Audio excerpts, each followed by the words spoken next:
Hello বন্ধুরা, আজকে বানালাম চিংড়ি মাছ দিয়ে সব রকম শীতের সবজি দিয়ে একটা তরকারি বা চচ্চড়ি, যাই বলুন না কেন।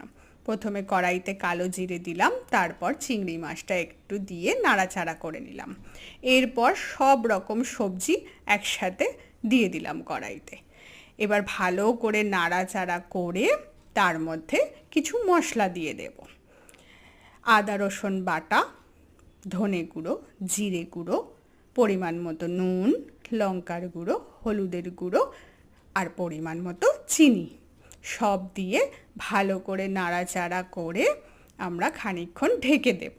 তারপর হয়ে গেলে ঢাকা খুলে তাতে সামান্য কিছু পরিমাণ ধনেপাতা অ্যাড করে দেবো, দিয়ে গরম গরম ভাতের সাথে এই সবজিটা পরিবেশন করব।